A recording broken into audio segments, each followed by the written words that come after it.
అందరికీ నమస్కారం. సర్కార్ వారి మీడియా యూట్యూబ్ ఛానల్కు స్వాగతం. ఇరాన్, అమెరికా, ఇజ్రాయెల్ మధ్య గత కొద్ది రోజులుగా సాగుతున్న భీకర పోరు చూస్తుంటే ప్రపంచాన్ని గడగడలాడించిన జర్మనీ నియంత అడాల్ఫ్ హిట్లర్ 8 దశాబ్దాల క్రితం యూదుల గురించి చేసిన హెచ్చరికలు ఇప్పుడు గుర్తుకొస్తున్నాయి. మధ్యప్రాచ్యంలో రేగిన చిచ్చు ఖండాలను దాటి అగ్రరాజ్యాలను సైతం ఉక్కిరిబిక్కిరి చేస్తుంది. ఒకవేళ ప్రపంచ యుద్ధం అంటూ వస్తే అది యూదుల వినాశనానికి దారితీస్తుందని ఆనాడు హిట్లర్ గర్జించాడు. కానీ నేటి పరిస్థితి చూస్తుంటే తన మనుగడ కోసం ఇజ్రాయెల్ చేస్తున్న పోరాటం ప్రపంచాన్ని 3వ మహాసంగ్రామం వైపు నెడుతోందా? హిట్లర్ ఆనాడు ఏ శక్తుల గురించి అయితే భయపడ్డాడో అవే శక్తులు నేడు అగ్రరాజ్యాన్ని శాసిస్తున్నాయా? ఇది ఒక దేశం చేస్తున్న యుద్ధమా, లేక ఒక జాతి ప్రపంచంపై సాధిస్తున్న ఆధిపత్యమా అనే సందేహాలు ఇప్పుడు తలెత్తక మానవు. జాతీయ అస్తిత్వాలను, జాతి స్వచ్ఛతను నాశనం చేయడం ద్వారా యూదులు ప్రపంచాధిపత్యం సాధించడానికి అంతర్జాతీయంగా కుట్ర చేస్తున్నారని హిట్లర్ అప్పుడే వాదించాడు. యూదులను హిట్లర్ పరాన్న జీవులుగా కూడా వివరించాడు.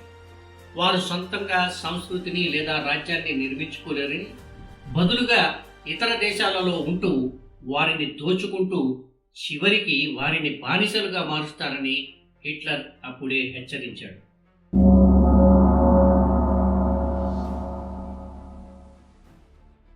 ప్రస్తుత యుద్ధంలో అమెరికా పాత్ర అత్యంత వివాదాస్పదంగా మారింది. ప్రపంచ పోలీసుగా చెప్పుకునే అమెరికా ఇజ్రాయెల్ విషయంలో మాత్రం మోకరిల్లుతోంది.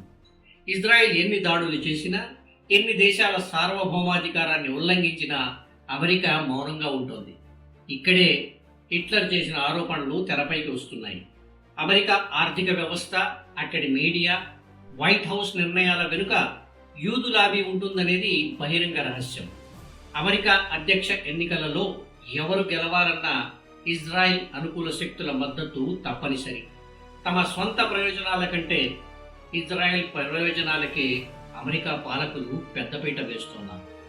అమెరికా అధినేతలు ఇజ్రాయెల్ ఆడించే తోలుబొమ్మలుగా మారారా అనే అనుమానం ఈనాడు సామాన్యుడిలో సైతం కలుగుతోంది.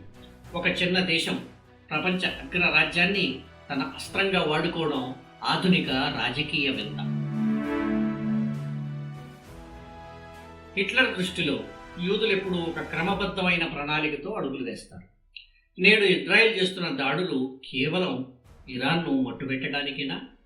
హమాస్ లేదా హిజ్బుల్లా వంటి తన వ్యతిరేక తీవ్రవాద శక్తుల నిర్మూలన కోసమేనా? లేక దీని వెనుక గ్రేటర్ ఇజ్రాయెల్ కళ దాగి ఉందా?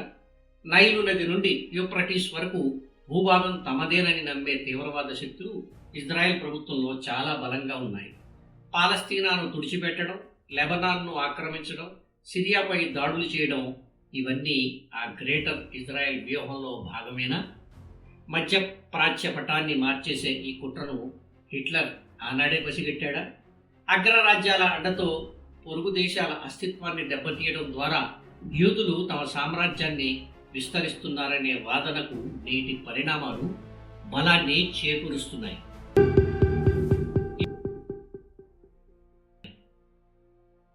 ఈ యుద్ధంలో మరో విచిత్రమైన కోణం అరబ్ దేశాల వైఖరి. ఇజ్రాయెల్ దాడులకు గురవుతున్న ఇరాన్కు లేదా పాలస్తీనాకు ఇతర సంపన్న అరబ్ దేశాలు ఎందుకు మద్దతు ఇవ్వడం లేదు?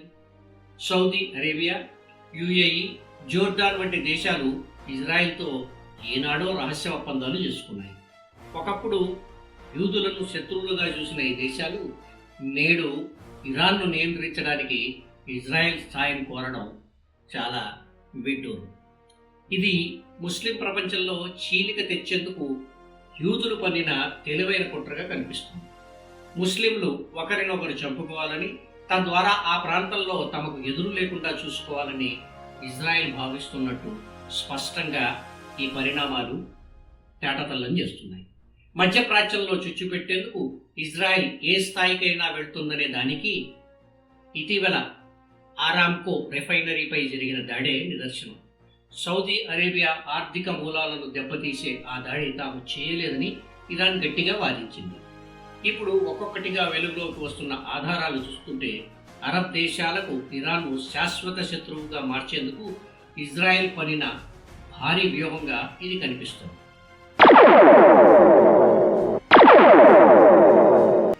ఇరాన్ యుద్ధం మొదలైనప్పటి నుండి గల్ఫ్ దేశాలలో ఇరాన్ గూఢచారి సంస్థ మొసాద్కు చెందిన ఏజెంట్లు అనుమానాస్పద స్థితిలో పట్టుబడడం ఈ అనుమానాలకు మరింత బలం చేకూరుస్తుంది.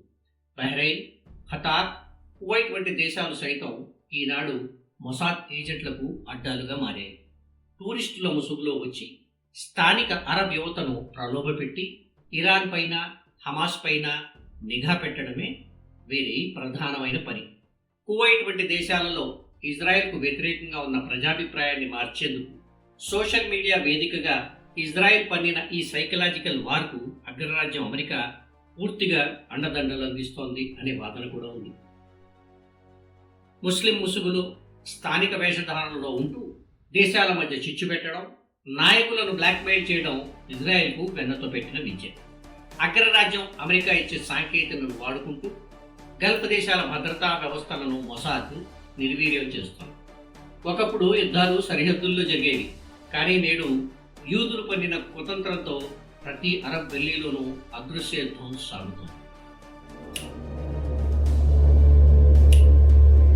హిట్లర్ కాలంలో యుద్ధం కేవలం ఐరోపాకే పరిమితమైంది. కానీ నేడు టెక్నాలజీ మారింది, అణ్వాయుధాలు సిద్ధంగా ఉన్నాయి. ఇజ్రాయిల్ తన మనుగడ కోసం ఏ స్థాయికైనా వెళ్లేందుకు సిద్ధమైంది.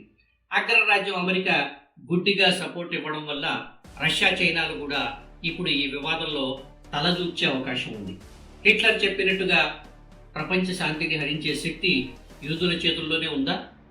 ఒక జాతి తన అధికారాన్ని నిలబెట్టుకోవడానికి ప్రపంచాన్ని బలిపీఠం మీదకు తెస్తోందా? నేటి విస్ఫోటనం చూస్తుంటే అది కేవలం ఇరాన్ ఇజ్రాయెల్ యుద్ధం కాదు, అది ప్రపంచ వినాశనానికి నాందిగా కనిపిస్తోంది. ఏది ఏమైనా చరిత్ర పాఠాలు నేర్చుకుని ప్రపంచం మళ్లీ మళ్లీ అదే తప్పులను చేస్తోంది. హిట్లర్ ద్వేషం వెనుకకున్న కారణాలు ఏమైనా నేడు అతను చెప్పిన వినాశకర సూచనలు వాస్తవ రూపం దాల్చే పరిస్థితులు కళ్ళెదుటే సాక్షాత్కరిస్తున్నాయి. అగ్రరాజ్యం తన ఉనికిని కోల్పోతోంది. చిన్న దేశం ప్రపంచాన్ని శాసిస్తుంది. సామాన్యుడు యుద్ధ మేఘాల కింద నలిగిపోతున్నాడు. వీడియో నచ్చితే లైక్ చేయండి, మీ మిత్రులకు షేర్ చేయండి. ఛానల్ను సబ్స్క్రైబ్ చేయడం మర్చిపోకండి. నో నాయిస్, ఓన్లీ వాయిస్ కోసం చూస్తూనే ఉండండి మీ సర్కారు వారి మీడియా. త్వరలో మరో టాపిక్తో కలుద్దాం. అంతవరకు అందరికీ సెలవు. శుభరాత్రి. Good night.